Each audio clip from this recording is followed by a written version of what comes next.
তার নাজিলকৃত কিতাব পবিত্র কোরআন এবং সুন্নাহ সম্পর্কে কিছু আলোচনার সুযোগ সৃষ্টি করে দিয়েছেন। আন্তরিকভাবে আমরা জ্ঞাপন করি আলহামদুলিল্লাহ।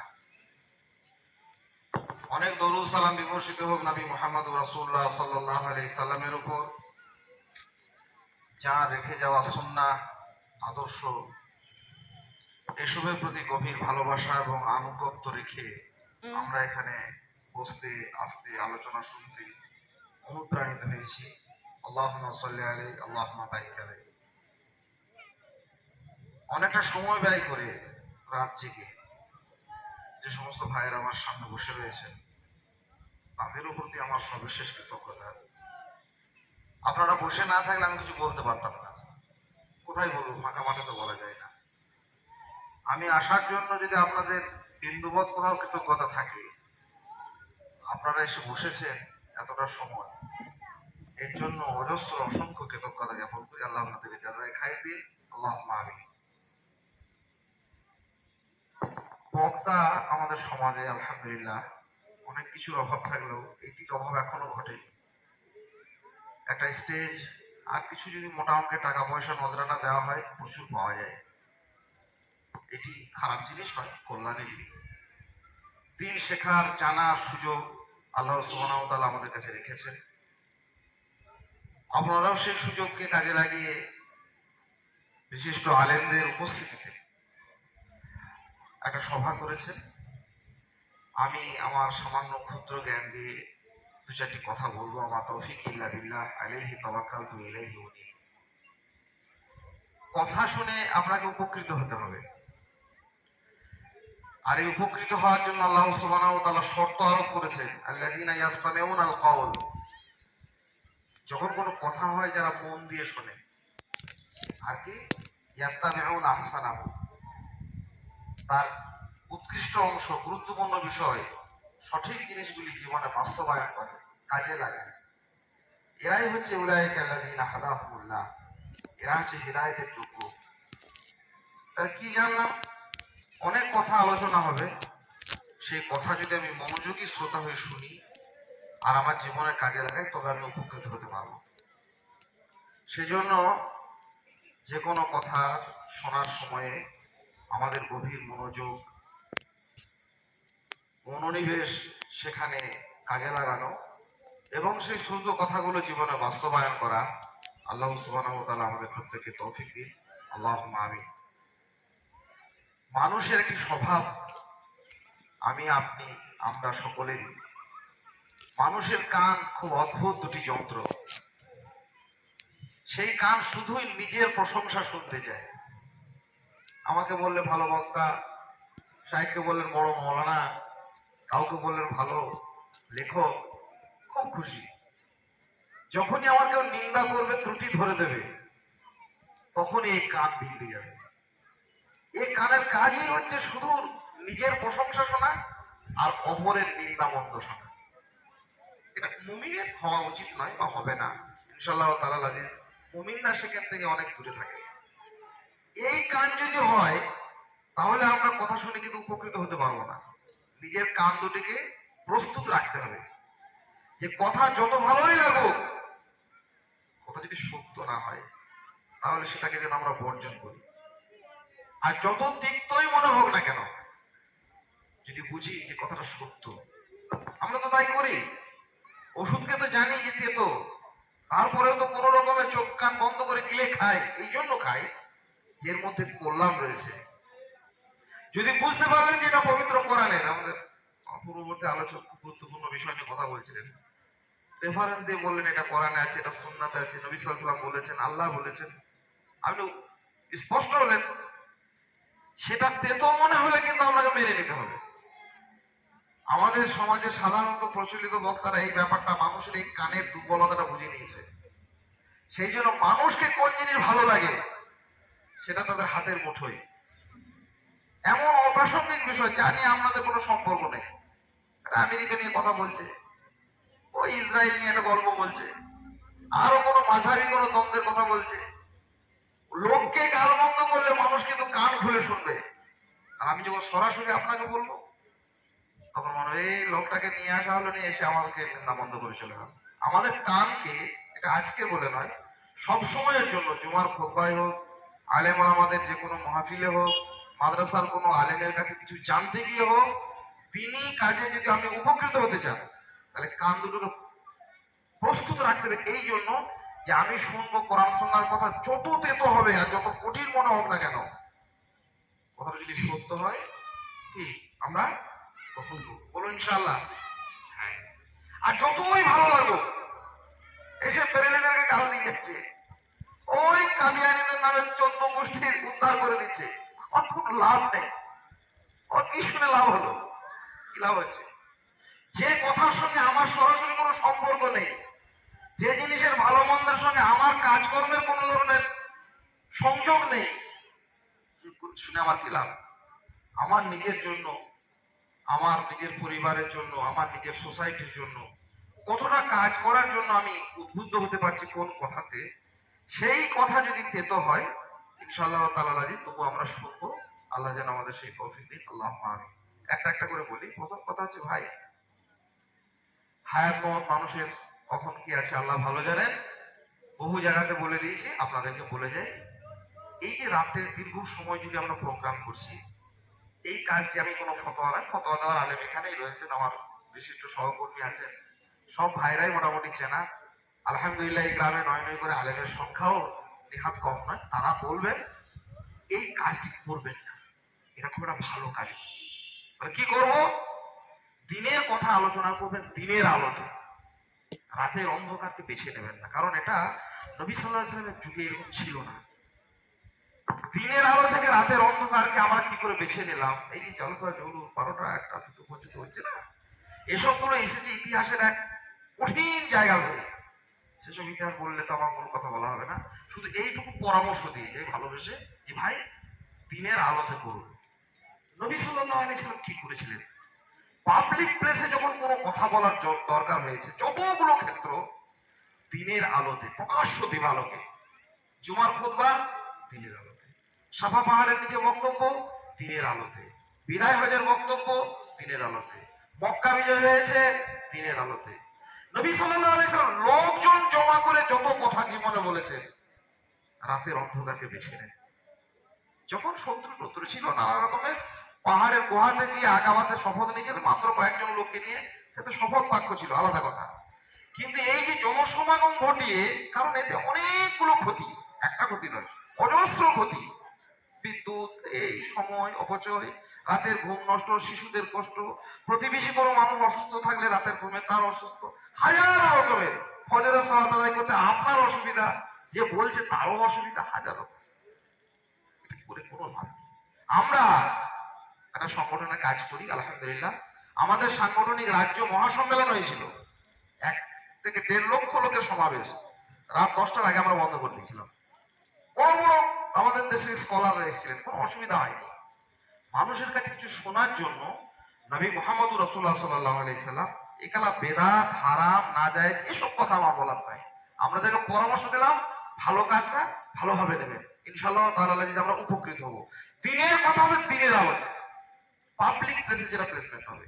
আর রাতের অন্ধকার কিসের জন্য? আল্লাহ সুবহানাহু ওয়া তাআলা ঠিক করে দিয়েছেন বিশ্রামের জন্য, নিবিড় ইবাদতের জন্য, তাহাজ্জুদের জন্য, গবেষকদের জন্য।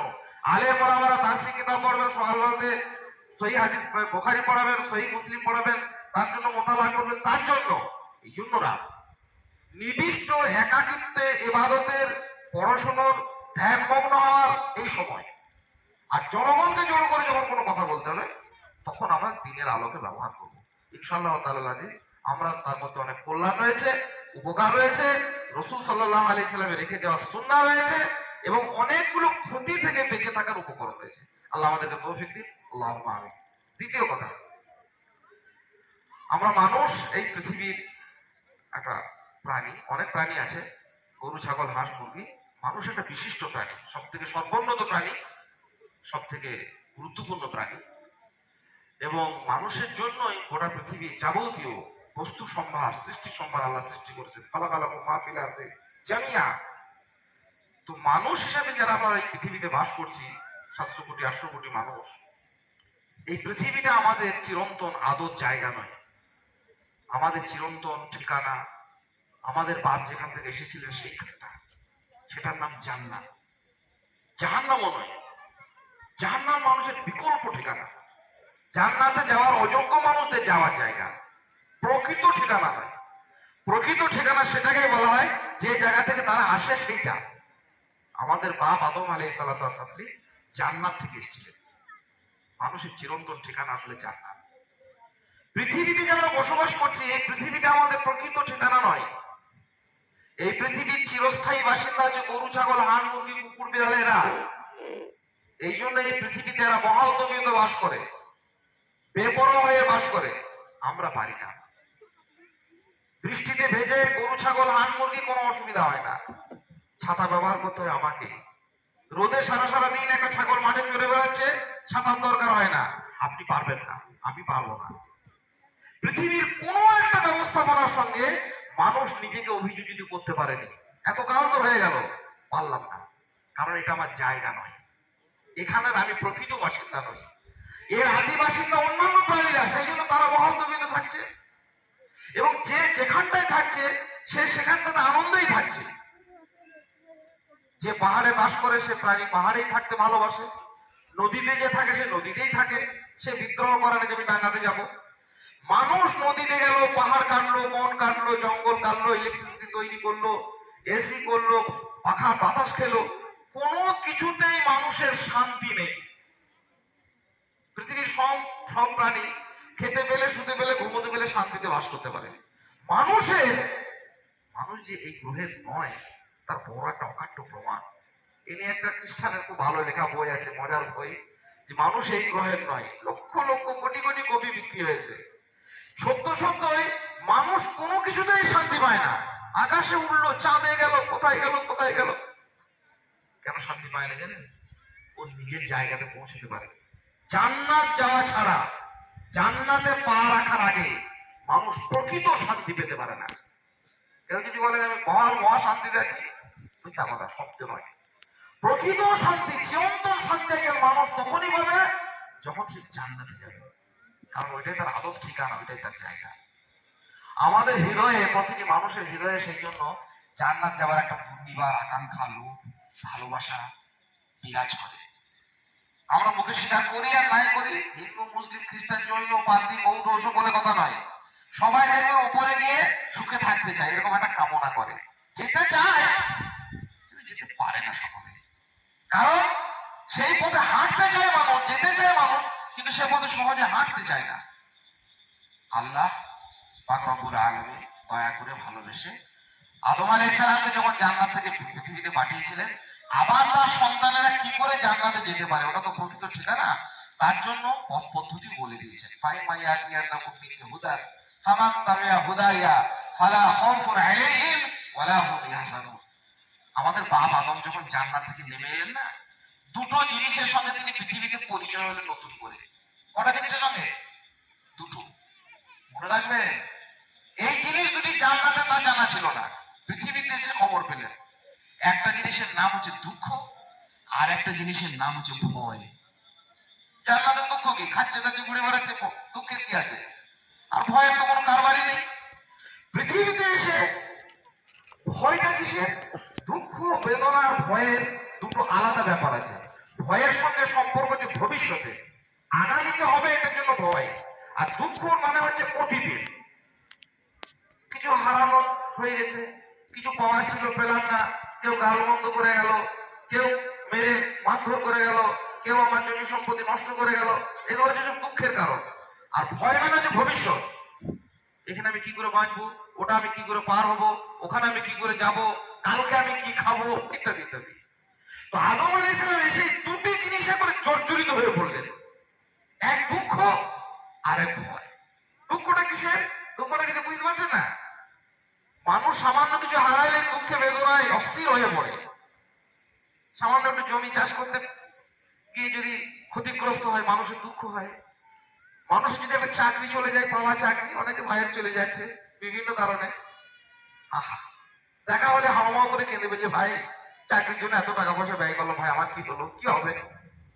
আমরা দুনিয়াবী জীবনে সামান্য এই সমস্ত ব্যবসা বাণিজ্যের ক্ষতি, চাষবাসের ক্ষতি, চাকরি বাকরির ক্ষতি, কারণ মেয়ের বিয়ে হয়েছিল একটা প্রাইমারি স্কুলের মাস্টার সঙ্গে জামাই চাকরি চলে গেছে, আর কেঁদে আছে আকুল ব্যাকুল। আমি মাঝে মাঝে মনে মনে বলি, আর কখনো কখনো প্রকাশ্যে বলি যে ভাই এইরকম একটা চাকরি গিয়ে এরকম একটা ব্যবসাকে যদি এত দুঃখ হয়, ওটা জান্নাত যার কাছ থেকে হারিয়ে গেল, জান্নাতে ছিলেন সেই বাপ আদমের কি বেদনা। জান্নাতকে হারিয়ে পৃথিবীতে এসেছে, এটা ছিল দুঃখের কারণ। আর ভয়ের কারণ হচ্ছে কিছুই তো নেই সামনে, রাস্তাঘাট নেই, কলকারখানা নেই, ইলেকট্রিক নেই, বিদ্যুৎ নেই, হাসপাতাল নেই, খাবো কি, থাকবো কোথায়, বাস করবো কি করে, যাবো কোনো জায়গা থেকে, সমুদ্র পার হবো কি করে, কি করবো খুঁজে পাচ্ছে না, ভয়। আল্লাহ দেখলেন এ তো ভয় আর দুঃখে যদি মরে যাবে, তাহলে কি করে যাবে? আল্লাহ সুবহানাহু ওয়া তাআলা তাকে আশ্বাস বানিয়ে দিলেন যে আদম তুমি যাচ্ছ, তোমার সঙ্গে আমার যাচ্ছে কি হুদাত, হিদায়াত, কল্যাণ, পথ নির্দেশিকা। ফামান তাবিআ হুদায়া, এই হিদায়াত আমার যারা গ্রহণ করবে, ফালা খাউফুন আলাইহিম ওয়ালা হুম ইয়াহজানুন, ভয়ও থাকবে না, দুঃখও থাকবে না। আল্লাহ সুবহানাহু ওয়া তাআলা তাকে সেই দিনে আশ্বস্ত করে দিলেন যে ভয় দুঃখের কোনো কারণ নেই, জান্নাত হারানোর কোনো বেদনা নেই, আবার তুমি আসবে, তার পথ দিলেন। যুগে যুগে নবী রাসূল আলাইহিস সালাতু ওয়াস তাসলিমদের কাজই ছিল মানুষকে সেই কাঙ্ক্ষিত মানুষের যে পুরনো ঠিকানা জান্নাতে যাবে সেই পথকে তাদের সামনে স্পষ্ট করে দেওয়া, তাদেরকে বলে দেওয়া কোন পথে গেলে তারা জান্নাতে যেতে পারবে, কিভাবে তারা জান্নাতে ধাবিত হতে পারবে, জান্নাতের পাখির মতো আবার কি করে তারা উড়ে যেতে পারবে, সেই পথ যুগে যুগে নবী রাসূলরা শিখিয়েছেন। আমাদের শেষ নবী, আমাদের নবী মুহাম্মদুর রাসূলুল্লাহ সাল্লাল্লাহু আলাইহি সাল্লাম আল্লাহ প্রদত্ত সেই কিতাব পবিত্র কোরআন এবং সুন্নাতে তার দীর্ঘ আলোচনা করে গেছেন। আমি আজকে আপনাদের সামনে জান্নাতে যাওয়ার অত্যন্ত সহজ সরল প্রাসঙ্গিক একটি পথের কথা, একটি উপকরণ, একটি বৈশিষ্ট্য, জান্নাতগামী মানুষের কি রকম ধরনের আচরণ হতে পারে তার একটি প্রেক্ষিত নিয়ে গুটি কয়েক কথা বলবো। সেই বিষয়টির নাম হচ্ছে বিশুদ্ধতা, পরিচ্ছন্নতা, ময়লা মুক্ত থাকা। ধুলোবালি ময়লা থেকে আপনাকে মুক্ত হবে, নানা রকমের আবর্জনা থেকে আপনার শরীর, আপনার মন, আপনার হৃদয় সবকিছুকে পরিচ্ছন্ন হতে হবে। কে বলেছেন কথা? আল্লাহ নিজে বলেছেন।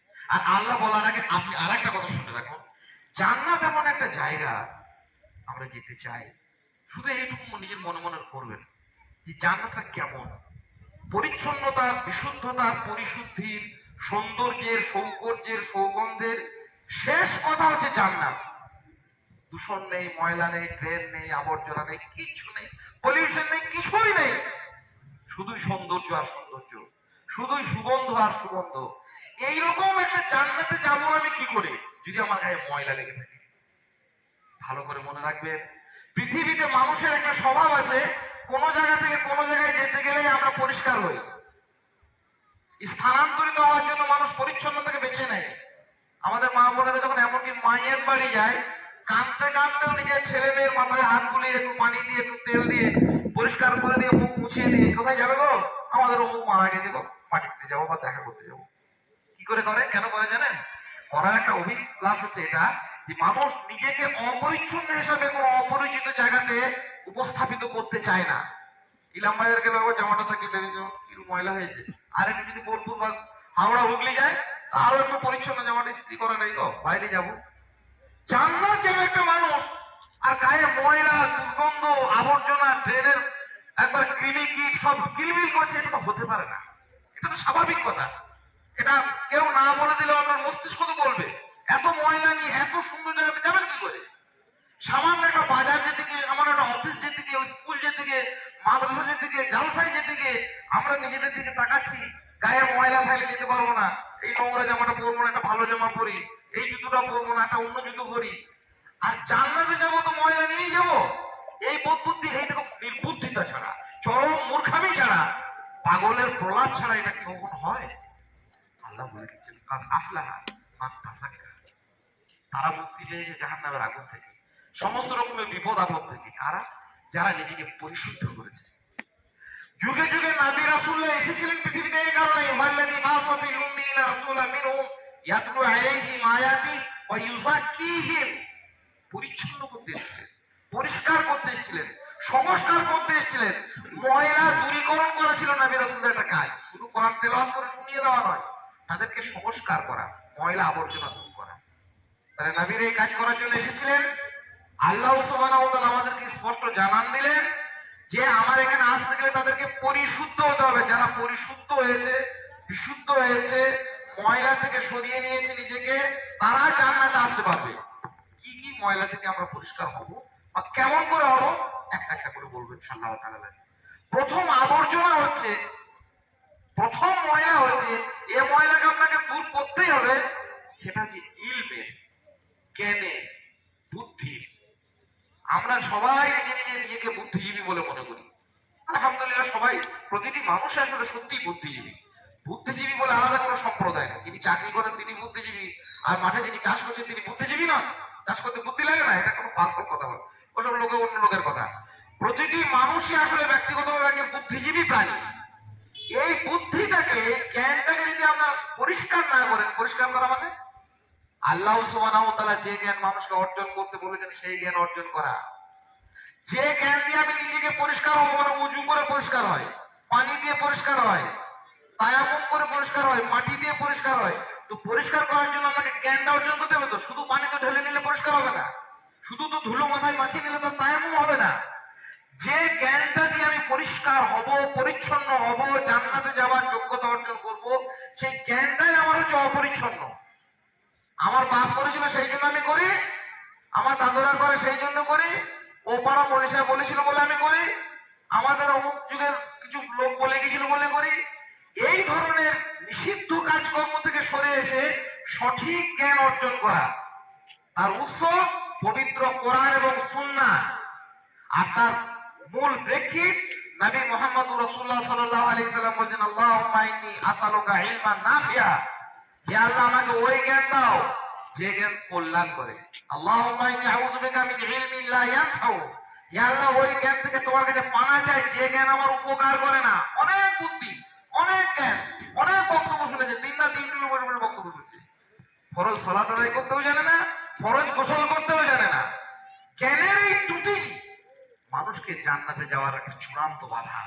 জ্ঞানের বিহনে কোনো প্রেম নেই, জ্ঞানের বিহনে কোনো ভালোবাসা নেই। আপনার যদি ইলম না থাকে, আপনার যদি সত্যিকারের বুদ্ধি না থাকে, ওই বিষয়টা সম্পর্কে কোনো শিক্ষা না থাকে, আপনি ভালোবাসতে কি শত্রুতা করবেন, নিজের সন্তানের শত্রু হয়ে যাবেন। আমরা হয়ে যাই অনেক সময়। আমার ছেলেটা, ছোট বাচ্চা শিশুটা কাঁদছে, তার মুখে এমন একটা খাবার এনে দিচ্ছি তার জন্য দূষিত, আমার বুদ্ধি নেই। আমি বলি আমার ছেলের কান্না সহ্য করতে পারি না, প্রচন্ড নিউমোনিয়ায় ভুগছে, ব্রঙ্কাইটিস হয়ে গেছে, বুকে কফ ঘড়ঘড় করছে, ছেলে কাঁদছে বলে তার মুখে আপনি আইসক্রিম তুলে দিচ্ছেন কেন? আপনি মনে করছেন ভালোবাসি। যে লোকটা হু হু করছে, আমার ভাই বলছিলেন কিছুক্ষণ আগে, আল্লাহু আল্লাহু আল্লাহু করছে, ও মনে করছে আমি আল্লাহকে ভালোবাসি। কিছু নাই, জ্ঞানের বিহনে কোনো প্রম নেই। কবরে গিয়ে যে লোকটা মাথা ঢুকছে সেও মনে করছে আল্লাহর ভালোবাসা এতে খুব আছে। মাজারে গিয়ে যে লোকটা মাথা ঢুকছে সেও ভাবছে খানকা থেকে আমি আল্লাহকে খুব ভালোবাসি। যে লোকটা লক্ষ লক্ষ বেদাতে আক্রান্ত, দুর্গন্ধে, সে মনে করছে নবীর নামে এই কাজ করছে, এই কাজ ভালো নয়। যে লোকটা হাতি ঘোড়া সাপ ব্যাং যা পায় বলে মনে করে যে আমি এইটা জবাই করে দিলে আমার আকিকা হয়ে যাবে, যে মনে করে আমি যেমন করে দেবো এটা আমার যাকাত আদায় হয়ে যাবে, যে মনে করে আমি যেমন করে মসজিদের উপর আল্লাহকে ডাকবো তেমনি করে আমার ইবাদত হয়ে যাবে, যে মনে করে আমার ইচ্ছা মতো যা খুশি ফেতরা দিয়ে দেবো আমার ফেতরা হয়ে যাবে, সে কিন্তু মনে মনে ভাবছে যে আমি যেটা করছি সেটা ইবাদত এবং আল্লাহকে ভালোবেসে করছি, আমার কবুল হবে না কেন? কিন্তু শুধু ভালোবাসাটা নয়, ভালোবাসার সঙ্গে ইমানের একটা গুরুত্বপূর্ণ পর্যায় হচ্ছে ইলম অর্জন করা। সেই ইলমটা হতে হবে বিশুদ্ধ, সেই ইলমটা হতে হবে পবিত্র কোরআন এবং সুন্নাহ কেন্দ্রিক। নবী মুহাম্মদ রাসূলুল্লাহ সাল্লাল্লাহু আলাইহি ওয়াসাল্লাম বলেছেন, করেছেন, অথবা ওরা অনুমতি দিয়েছেন, এবং তার বিশুদ্ধ মানদণ্ড আল্লাহ সুবহানাহু ওয়া তাআলা স্পষ্ট করেছেন, আল হাক্কু মির রাব্বিক, প্রকৃত সত্য আসে আল্লাহর পক্ষ থেকে, আর মা মুনজিলা আলা মুহাম্মদ, মুহাম্মদুর রাসূলুল্লাহ সাল্লাল্লাহু আলাইহি সাল্লামের উপর অবতরণ হয়, আল্লাহ পাকের কাছ থেকে সেটা আসে। মুহাম্মদুর রাসূলুল্লাহ সাল্লাল্লাহু আলাইহি সাল্লাম এসেছে, তিনি এইভাবে সালাত আদায় করতেন, সিয়াম পালন করতেন, ফিতরা দিতেন, যাকাত দিতেন, অন্যান্য কাজকর্ম করতেন, করেছেন, বলেছেন, অনুমতি দিয়েছেন ইত্যাদি। আমরা জ্ঞানের বিহনে ভালোবাসা নিয়ে অনেক সময় পড়ে যাই, হাজারো রকমের কাজ করি, নিজের জানকে খুইয়ে দিচ্ছে, বললে আমি জিহাদ করবো, কিছুই জানে না। কাকে জিহাদ বলে, জিহাদের অর্থ কি, তার কোনো বুদ্ধি নেই। কোরআন এবং সুন্নাহর মুহাদ্দিসরা কি ব্যাখ্যা করেছেন, সে কিছু ওসব উপলব্ধি নেই। কি মনে করছে যে আমি ভালো কাজ করছি। তাহলে আমার ভালো কাজ মনে করার মধ্যে পৃথিবীতে কোনো কল্যাণ নেই। যথেষ্ট কল্যাণ, প্রকৃত কল্যাণ নিহিত আছে পবিত্র কোরআন এবং সুন্নাহ এই অর্জনের ক্ষেত্রে। এই পরিচ্ছন্নতাটা আমরা আলেম ওলামাদের কাছে বসবো, হাঁটু গেড়ে বসে তাদের কাছে পাঠ নেবো, দাস নেবো, উজু শেখা, গোসল শেখা, তাওহীদ শেখা, কোরআন সুন্নাহ শেখা, ইত্যাদি ইত্যাদি যাবতীয়। দ্বিতীয় পরিচ্ছন্নতা ঈমানের।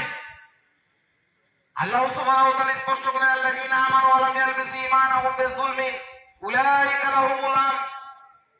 যারা ঈমান আনলো, হ্যাঁ আল্লাহকে মানে, আল্লাহকে জানে ও বলে, মুখে বলে, এবং ঈমানকে দূষিত করলো না, আল্লাহ কি পরিষ্কার বলে দিচ্ছে, তাদেরই জন্য রয়েছে হেদায়েত, তাদেরই জন্য রয়েছে নিরাপত্তা।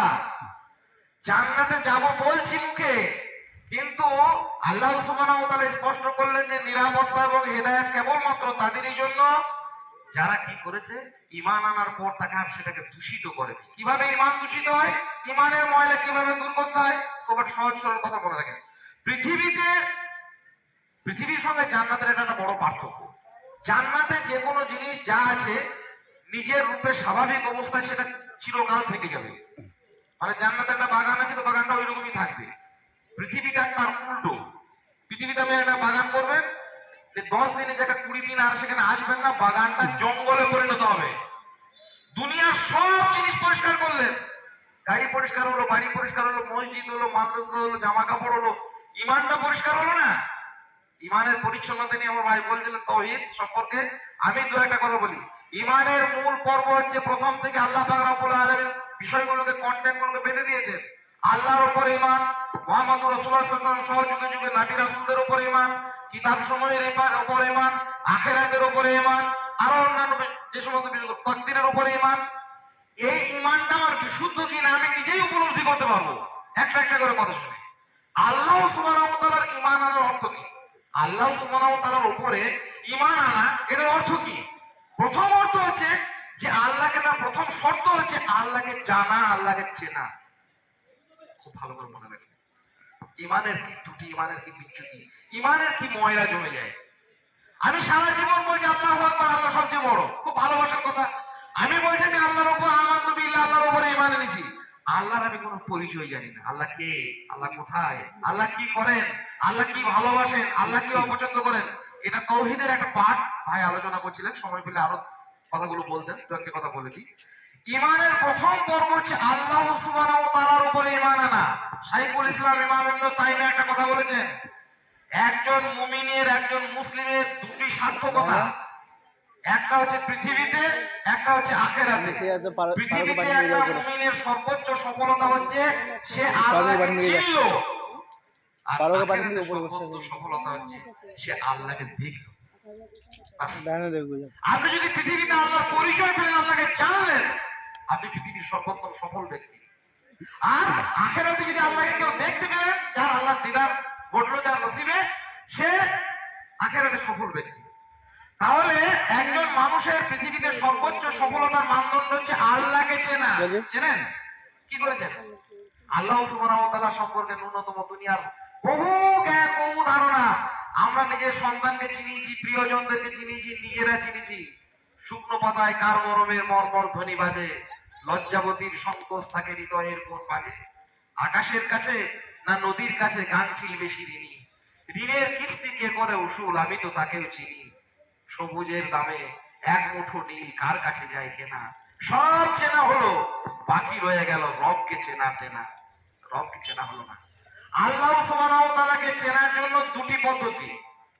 প্রথম হচ্ছে যে কোনো মানুষের পরিচয়ের জন্য আমরা দুনিয়াতে তার দুটি জিনিস দেখি, একটা হচ্ছে তার ঠিকানা কোথায়, আর একটা হচ্ছে তার নাম কি, তবে তার পরিচয় পাবো। আমি ওর ঠিকানাও জানি না, নাম জানি না। আল্লাহ সুবহানাহু ওয়া তাআলা নিজের ব্যাপারে দুটি স্পষ্ট করে দিয়েছেন। আল্লাহ সুবহানাহু ওয়া তাআলা আরশে আজিমে আছেন, আর রহমান আলাল আরশি ইস্তাওয়া নিজেকে ঠিক করে দিয়েছেন। ফলে এই কথাটি জানার পরে একটা মানুষ কবরে, মাজারে, গাছে, কাঠে, পাথরে, মূর্তিতে, লোহাতে এই যে রব খুঁজে বেড়াচ্ছে, আল্লাহ খুঁজে বেড়াচ্ছে, মানুষ যে মাথা ঢুকে বেড়াচ্ছে, এর মূল ত্রুটি হচ্ছে আল্লাহ সম্পর্কে তার এই জ্ঞানটা না থাকা। কি জ্ঞান? যে আল্লাহ আরশের উপরে আছেন। আর দ্বিতীয়ত, হাজারো অপরাধের মধ্যে জড়িয়ে যাওয়ার মূল কারণ আল্লাহ সুবহানাহু ওয়া তাআলার প্রকৃত পরিচয় না জানা। সেই পরিচয় আল্লাহ নিজে দিচ্ছেন, ওয়ালিল্লাহিল আসমাউল হুসনা আল্লাহর অনেক সুন্দর সুন্দর গুণবাচক নাম রয়েছে, ফাদরুহু বিহা, আল্লাহ বলেন সেই নামগুলি দিয়ে আমাকে ডাকো। জীবন পরিবর্তন হয়ে যাবে, জীবনের হাজার রকমের ময়লা দূর হয়ে যাবে শুধুমাত্র আল্লাহ সুবহানাহু ওয়া তাআলার এই নামগুলি জানলে। আমাদের এই পরিচ্ছন্নতাটা কেমন হবে? দু তিনটে নামের কথা বলি। আল্লাহর অনেকগুলো নাম, একটা নাম হচ্ছে আর-রব। রব মানে কি জানেন? কোরআনে সব থেকে বেশি আল্লাহ নামের পরে এই নামটি আল্লাহ নিজের জন্য ব্যবহার করেছেন, আর-রব। প্রায় 950 বার আল্লাহ নিজেকে রব বলেছেন। মানুষের সঙ্গে সর্বপ্রথম আল্লাহর পরিচয় হয়েছে, আল্লাহ পরিচয় করিয়েছে মানুষকে নিজের সঙ্গে, আলাস্তু বিরব্বিকুম, আমি তোমাদের রব নই। কোরআন শুরু হচ্ছে, নিজেকে পরিচয় দিচ্ছেন আল্লাহ, আলহামদুলিল্লাহি রাব্বিল আলামিন। আরে রবকে যদি না চেনেন, মরার পরে সর্বপ্রথম প্রশ্ন হবে কততলা বাড়ি করেছিল, তোমার চাকরিটা কেমন ছিল, কোথায় অ্যাপয়েন্টমেন্ট হয়েছিল, এসব নয়।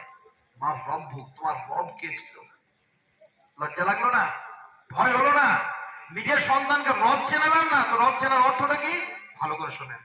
কবরে গিয়ে প্রথম প্রশ্ন হবে রব। আল্লাহ সুবহানাহু ওয়া তাআলার সঙ্গে সব থেকে ঘনিষ্ঠ একজন মানুষ, বান্দা, নিকটবর্তী কোথায়? রুকুতে, সাজদাতে। আল্লাহ চাইছেন আমাকে আমার বান্দার রব বলে ডাকুক। সেই জন্য আমরা বলি সুবহানা রাব্বিয়াল আলা, সুবহানা রাব্বিয়াল আযীম। আল্লাহর একটা নাম হচ্ছে রব। রব মানে কি? রব মানে হচ্ছে সযত্ন পরিচর্যাকারী। এমন যত্ন, এমন লালন পালন কেউ পারে না। পাহাড়ের উপরে একটা প্রাণী বাস করে, খেতে দেয় কে? আল্লাহ। সমুদ্রের তলায় একটা প্রাণী বাস করে, খেতে দেয় কে? আল্লাহ। মায়ের পেটের সন্তান দীর্ঘ সময় থাকে, কে নিয়মিত তাকে আহার যোগায়? আল্লাহ। এই যে রব সযত্ন পরিচর্যা করেন, এবং এই পরিচর্যা করতে গিয়ে তিনি কোনো ময়লা জিনিস মানুষের কাছে যেন না আসে, সেটা তিনি সদা সুন্দর ব্যবস্থাপনা করে দেন। কিরকম ব্যবস্থাপনা? আল্লাহ সুবহানাহু ওয়া তাআলা আসমান থেকে আলো দেন, সেই আলোতে অনেক ত্রুটি বিচ্যুতি দূষণ থাকে। সূর্য থেকে যে আলোটা আসে না, অনেক দূষণ থাকে। অ্যাটমসফিয়ারের নানান স্তরে সেই দূষণগুলো শোষিত হয়, মানুষের জন্য নেমে আসে বিশুদ্ধ আলো। অনেক রকমের পানি পৃথিবীতে আছে, আয়রন আছে, কত আর্সেনিক আছে, কত বিষ আছে। আসমান থেকে যেটা আসে পানি, সেটা হচ্ছে বিশুদ্ধ। আকসাল্লা মিনাস সামা মা'আন তাহুরা, পবিত্র পানি পৃথিবীতে নেমে আসে। আল্লাহ সুবহানাহু ওয়া তাআলা দুটো খাবারের কথা বলেছেন পবিত্র কোরআনে, বিশুদ্ধ কথা। কিরকম কথা? পবিত্র কোরআনে আল্লাহ সুবহানাহু ওয়া তাআলা বলেছেন দুটো খাবারের কথা। সেই খাবার যদি পৃথিবীর সব যুগে, সব দেশে, সব কালে, সব মানুষের কাছে সমাদৃত ছিল। একটি খাবারের নাম মধু, একটি খাবারের নাম দুধ। আল্লাহ সেই সম্পর্কে বলছেন, ইন্না লাকুম ফিল আনআমি লাইবরাতুন নুসকিকুম মিম্মা ফি বুতুনি মিন বাইনি ফারসি ওয়া দাম লাবানান খালিসান সাইগাল লিশারিবিন। চতুষ্পদ প্রাণীর মধ্যে অনেক শিক্ষণীয় বিষয় রয়েছে। তার মধ্যে একটা কি? তাদের পেট থেকে নিঃসৃত হয় দুধ, মানুষ পান করে। সেই দুধটা কোথা থেকে আসে জানেন? গোবর আর রক্তের মধ্যে। কে বলছেন? আল্লাহ। মিন বাইনি ফারসি ওয়া দাম, গোবর আর রক্তের মধ্য থেকে নিঃসৃত হয়। এ কথা বলার কারণ জানেন? কারণ হচ্ছে এই যে মানুষ দেখো, গোবরের ভিতর থেকে আসে, রক্তের ভিতর থেকে আসে। রক্তের দাগ লাগে না, গোবরের দুর্গন্ধ থাকে না। মায়েরা ভেবেছেন আপনার সন্তানকে যে দুধ পান করিয়েছেন, পেটের ভিতরে কত দুর্গন্ধ ছিল, কত আবর্জনা ছিল। সেই আবর্জনাগুলোর ভিতর থেকে যে মায়ের শিশুর মুখে যে দুধটা এলো, সেখানে না রক্তের দাগ, না কোনো দুর্গন্ধ। কি আসে তার ভিতর থেকে? লাবানান খালিসান, পরিশ্রুত দুধ, সাইগাল লিশারিবিন, পানকারীদের জন্য খুব তৃপ্তিদায়ক। আর একটি খাবারের নাম করেছেন, তার নাম মধু। আল্লাহ বলছেন, আওহা রাব্বুকা ইলান নাহাল, আমি মৌমাছিকে নির্দেশ দিয়েছি এই ব্যাপারে কি? আনিত তাহদি মিনাল জিবালে বুয়ুতা ওয়া মিনাশ শাজার ওয়া মিম্মা ইয়ারিশুন, পাহাড়ে গাছে লোকালয়ে মৌমাছিরা যেন বাসা বাঁধে। সুম্মা কুলি মিন কুল্লি সামারাত, তারপরে সে কি করে? বিভিন্ন ফুল থেকে মধু সংগ্রহ করে। ইয়াখরুজু মিন বুতুনিহা শারাবুন মুখতালিফুন আলওয়ানু, তারপরে কি করে? মৌমাছি তার পেট থেকে সেগুলোকে উগরে দেয়। পৃথিবীর যে কোনো প্রাণীর কাছে যান, কোন খাবার খাওয়ার পর তার মুখ দিয়ে যদি বেরিয়ে আসে সেখানে বমির দুর্গন্ধ। একমাত্র পৃথিবীর প্রাণী হচ্ছে মৌমাছি। আল্লাহ শিখিয়ে দিয়েছেন ওকে যে তোর পেটে খাবার যাবে, ইয়াখরুজু মিন বুতুনিহা, তোর পেট থেকে বেরিয়ে আসবে, বমির দুর্গন্ধ থাকবে না। কি থাকবে? ফিহি শিফাউন শারাবুন মুখতালিফুন আলওয়ানু, বিচিত্র রঙের পানীয় তার পেট থেকে বেরিয়ে আসে। ফিহি শিফাউন লিন্নাস, মানুষের জন্য সেখানে থাকে কল্যাণ আর কল্যাণ। এতক্ষণ যে কথাগুলো বললাম তার সার নির্যাসটা বলি। আল্লাহ সুবহানাহু ওয়া তাআলা নিজেকে রব হিসেবে মানুষের কাছে উপস্থাপন করলেন এই বলে যে দেখো আমি তোমাদেরকে যত জিনিস দিই, সূর্য থেকে আলো দিই, কোনো দূষণ থাকে না, আসমান থেকে পানি দিই, সেখানে আর্সেনিক নেই, গরুর পেট থেকে দুধ দিই, মায়ের পেট থেকেও দুধ আসে, তার ভিতরে রক্তের দাগ লাগে না, গোবরের দুর্গন্ধ থাকে না, মৌমাছির পেট থেকে মধু বেরিয়ে আসে, বমির কোনো দূষণ থাকে না। তাহলে আল্লাহ যে জিনিসগুলো দেন তার ভিতরে দূষণ নেই। আর আমার কাজ, আমার সকাল থেকে সকাল হয় বিড়ির দুর্গন্ধে। বিড়ি কোন লোকে আছে মনে হয়? আলহামদুলিল্লাহ নেই। সকালবেলা শুরু হয় বিড়ির দুর্গন্ধ দিয়ে মুখে, আর রাতের বেলা শোয় ওই বিড়ির দুর্গন্ধ নিয়ে মুখে। জান্নাতে চলে যাবে? কোন লজ্জাতে যাবেন?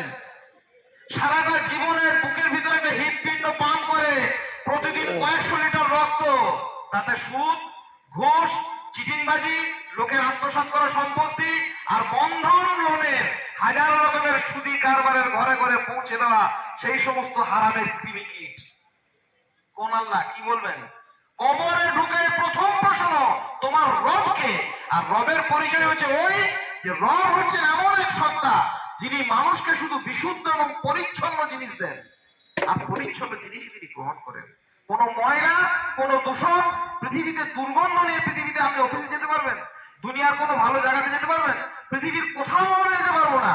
আর জান্নাত যা পরিষ্কার এবং পরিচ্ছন্নতার শেষ জায়গা, সেই জায়গাটাতে একটা মানুষ এত দুর্গন্ধ, সুদের, ঘুষের, ব্যভিচারের, হত্যা, বেপরদার, অশ্লীলতার, হাজারো রকমের নোংরামি, আখড়া আবর্জনা গায়ে মেখে জান্নাত নয়। পরিচ্ছন্ন হবো। প্রথম পরিচ্ছন্ন হচ্ছে ইলম, যেটা জানবো সেটা পরিচ্ছন্ন করে উজু করব, সুন্দর করে শিখে নেবো আলেমুল আমাদের কাছে। ঈমান আনবো, ঈমান গুরুত্বপূর্ণ বিষয়। আল্লাহ সুবহানাহু ওয়া তাআলাকে প্রথম কথা যে চেনা, খুব আফসোস হবে এবং মনে মনে খুব বেদনা লাগবে যে আল্লাহকে আমি চিনিনি, তাহলে কেমন মানে যে আল্লাহকে দেখবো কি করে? আশ্চর্য লাগবে।